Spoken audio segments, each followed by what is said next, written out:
गोजोन बेलासिनि बयनिसिमबो खुलुमहरग्रोबाय। लोगोसे बे समाव आङो नोंथांमोननि गेजेराव मोनसे गोदान भिडिअ लानानै फैबावबाय। नोंथांमोना भिडिअखौ फारियै जोबजासिम नायलांदो। थांनाय बावैसो सान सिगां बर' सावथुन मुलुगनि मुंदांखा फावखुंग्रि हेलेना दैमारि आरो मिथिंगा नार्जारिनि सायाव माखासे गाज्रि राव बुंनायनि मोनसे अडिअ भाइरेल जानायखौ खोनानो मोन्दोंमोन। बिनि सायावनो थांनाय माखासे सान सिगां हेलेना दैमारिया बे अडिअखौ लानानै गुवाहाटी पानबाजार पुलिस थानायाव एजाहार होनायबो जादोंमोन।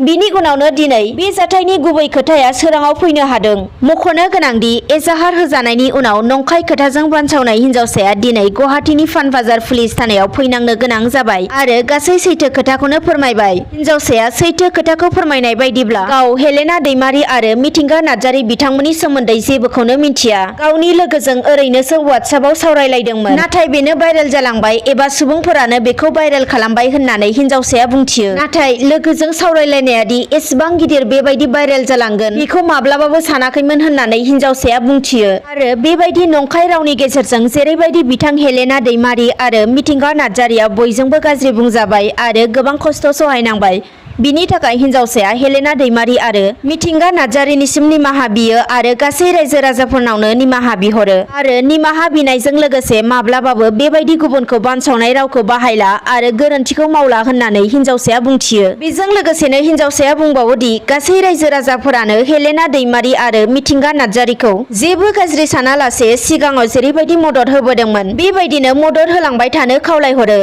आरो गुबुन फारसेथिं मोनथिनो मोनबावनाय बायदिब्ला जायफोरा हेलेना दैमारि आरो मिथिंगा नार्जारिनि सायाव नंखाय बाथ्राखौ लानानै दासिमबो ससियेल मिडिया एबा इउटुबाव नंखाय बाथ्राखौ बानसावगासिनो दङ, बिनि सायावबो नायबिजिरनाया गोख्रोङैनो सोलिगासिनो दं होनना मिन्थिनो हानायजों लोगोसे थाबैनो पुलिसा हमगोन होनना मिन्थिनो हाबावदों। उदालगुरि जिल्लानि डिमाकुसिनि साखाथियाव थानाय मोनसे हाग्रा ओनसोलाव मैया गोदानै दाजानाय ULB नि सा 2 दैदेनगिरि आरो सोद्रोमाफोरा बिटिआर ओनसोलाव गोजोन खौसेथि लाबोफिननो थाखाय पुलिसनि सेराव गावसोरनो फैनानै सारेन्डार जाफैबाय एबा गावसोरखौनो गथायफैबाय। बे खौरांखौ मोननानै दिनै आसामनि बुंथिगिरि बिश्वजित दैमारि बिथाङा ULB नि सोद्रोमाफोरखौ साबायखर बावहरनायजों लोगोसे जायफोर ULB नि दैदेनगिरि आरो सोद्रोमाफोरखौ न'फारसे लानानै फैनायाव खामानि मावनायाव बिहोमा दङ बिथांमोनखौ साबायखर बावहरो। गुबुन फारसेथिं बिटिआरनि गाहाय मावफुं सोद्रोमा प्रमद बर'आबो बे खौरांखौ मोननानै बाख्नायो लोगोसेनो बिथांमोनखौ बरायो। बेजों लोगोसेनो बिथाङा बुंथियो दि बिटिआरनि रायजो राजाफोरा अरायबो गोजोन आरो खौसेथिखौनो हास्थायो आरो बेबायदियैनो ULB नि सोद्रोमाफोराबो गुबै बोहैथियाव गिदिंबोफिनबाय। थारैनो बे खौराङा जोबोर बाख्नायथाव होननानै बिथाङा बुंथियो। गुबुन फारसेथिं खौरां मोननो हानाय बायदिब्ला दिनै ULB नि दैदेनगिरि आरो सोद्रोमाफोरखौ उदालगुरिनिफ्राय गुवाहाटीयाव लाबोबाय होनना मिन्थिनो हादों। मिथिनो मोननायाव ULB नि दैदेनगिरि आरो सोद्रोमाफोरा दिनै काहिलिपारानि SP खुंथायगिरिफोरजों सावरायलायगोन होनना मिन्थिनो हानाय जादों। दानिया गुबुन खौराङाव फैदो। COVID-19 नि थासारिनि थाखाय गोबाव सम बन्द लाखिनानै दोननाय अरां माहारियारि पार्कखौ फिन दिनैनिफ्राय एबा 30 सेप्तेम्बरनिफ्राय आबुङै COVID-19 नि नेमखान्थिखौ मानिनानै दावबायारिफोरनि थाखाय बेखेवफिनना होनाय जाबाय। गुबुन फारसेथिं खौरां मोननो हाबावनाय बायदिब्ला काजिरङा माहारियारि पार्कखौबो फैगौ 1 अक्ट'बरनिफ्राय दावबायारिनि थाखाय बेखेवना होनाय जासिगोन। दानिया आरोबाव फैबावदो। बिसायख'थि आय'गआ आसाम बिधान सभानि उफ्रा बिसायख'थिनि खालार फोसावनायनि उनावनो 52 नं तामुलपुर बिधान सभा बियाबाव राजनितिकनि गुदुं बारहावा बारनायखौ नुनो मोननाय जादों। बे समावनो खौरां मोननो हानाय बायदिब्ला 52 नं तामुलपुर बिधान सभा बियाबनि बारग' MLA एबा BJP दोलोनि सासे गोख्रों दैदेनगिरि इमानुएल मुसाहारिया जानो गोनां उफ्रा बिसायख'थियाव BJP हान्जानिफ्राय टिकेट मोननो दाबिनायखौ नुनो मोननाय जादों। मख'नो नांगोनदि आथिखालाव रायजोनि जुथाइ सरकाराव थानाय BJP, AJP आरो UPPLआ बिसायख'थिनि सायाव सावरायलायनायनि गेजेरजों थांनाय समाव तामुलपुर बियाबखौ UPPL दोलोनो हगारनाय जादोंमोन। नाथाय फैगौ उफ्रा बिसायख'थियाव UPPL दोलोआ गावनि हान्जानिफ्राय बिजाथि दैखाङोब्लाबो BJP हान्जानिफ्रायबो बिजाथि दैखांनानै लोगोरि महरै बिसायख'थिखौ गेलेनो नांगौ होननानै गोख्रोङै दाबि दैखांदों इमानुएल मुसाहारि बिथाङा।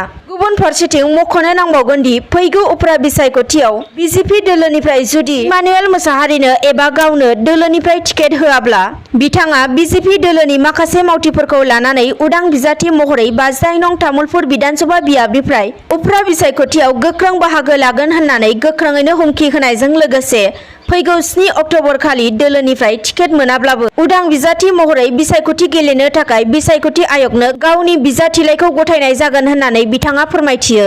आरोबाव गुबुन खौराङाव फैदो बाक्सा जिल्ला तामुलपुर महकुमानि भारत भुटान सिमनानि साखाथियाव थानाय पाटकेजुलि गोजौ फरायसालिनिफ्राय फरायसा गथ'फोरनो माइरं राननानै होनाय जादोंमोन। नाथाय मिन्थिनो मोननायाव फरायसा गथ'फोरनो राननानै होनाय माइरंआव प्लास्टिकनि माइरं फैफादों होननानै मिन्थिनो हानाय जादों। बेखौ लानानै फरायसा गथ'फोरनि बिमा बिफाया जोबोर गिखांनाय मोननायखौ फोरमायथिदों। जायनि थाखाय सरकारखौ बिनि सायाव गोख्रों राहा लानो खावलायदों गथ'सानि बिमा बिफाफोरा। दानिया आरो फैबावदो दिनै गसाइगाव बिएड फरायसालिमायाव आथिखालनि लाइमोनफोरनि फेग्रा मुवा बाहायनायनि बांलांनायखौ नोजोर होनानै बेफोरनिफ्राय गासै लाइमोनफोरखौ सांग्रांथि होनो दिनै बाइक रेलि हाबाफारि लानाय जादों। आरो बे बाइक रेलियाव गसाइगाव बिएड फरायसालिमानिफ्राय जागायजेननानै जारागुरि गोजौ फरायसालिसिम थांनाय जादों। आरो बे हाबाफारियाव गसाइगाव बिएड फरायसालिमानि गोरायुं डक्टर अजित बर'जों लोगोसे गसाइगाव बिएड फरायसालिमानि गासै बिमुंगोरा आरो मावथिफोरानो बाहागो लादों।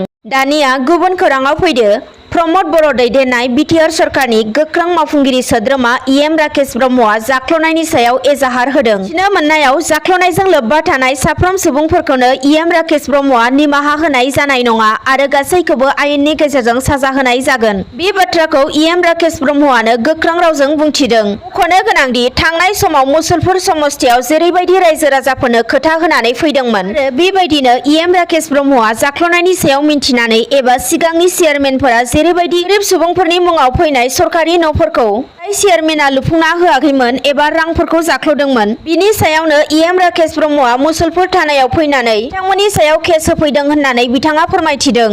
बेजों लोगोसेनो बिथाङा बुंथिबावनाय बायदिब्ला बे बाराव बिटिआरआव जेसेबांनाखि सरकारनि न' फैनायनि सायाव जाख्ल'नाय खामानिया सोलिदोंमोन आरो गोरिबफोरनि मेगनाव मोदै गहोदोंमोन बे बाराव बिथांमोना साजा मोननांगौ होननानै बिथाङा बुंथिबावो। बेजों लोगोसेनो बिथाङा बुंबावो दि बे बाराव कारापसनखौ एबा जाख्ल'नायखौ माब्लाबाबो बिटिआरनि मावफुंगिरि सोद्रोमा इएम राकेश ब्रह्मआ खालामनो होनाय जानाय नङा होननानैबो बिथाङा गोख्रों रावजों बुंथिनानै होबावो। दानिया गुबुन खौराङाव फैदो मेघालयआव मोनसे गिख्रंथाव जाब्रबथाय। मिथिनो मोननायाव मेघालयआव ब्रेक फेल जानानै दैमायाव बास गोग्लैलांनाय जाथाय जानानै थांदों आरो बे जाथायाव 7 सुबुंनि जिउ खहा जादों होननानै मिथिनो हानाय जादों। मिथिनो मोननायाव बे दुखुनांथाव जाब्रबथाय जाथाया थांनाय बुधबारखालि हरनि 12 रिंगासो समाव जादों होननानै मिथिनो हानाय जादों। खौरांनिफ्राय मिथिनो मोननाय बायदिब्ला हरनि समाव तुरानिफ्राय शिलं फारसे थांबाय थानाय समावनो मेघालय हान्था मेला बिफाननि गंसे सुबुं रोगाग्रा बासआ हरनि समाव ब्रेक फेल जानानै रिंदि दैमायाव गोग्लैलांदों होननानै मिथिनो हानाय जादों। गुबुन फारसेथिं मोनथिनो मोननायाव बे बासाव खमैबो 21 सा दावबायारिफोरा दावबायदोंमोन होननानै मिथिनो हानाय जादों। नाथाय गुबुन फारसेथिं दासिमबो जिउ गोमाना थानाय सुबुंफोरखौ सिनायथिनो हायाखै होननानैबो खौरां मोननो हानाय जादों आरो मिथिनो मोननायाव दा बोखांनायनि खामानिया सोलिगासिनो दङ। दिनै बेलासिनि खौरांफोरा बेखिनियानोसै। गोजोन्थों।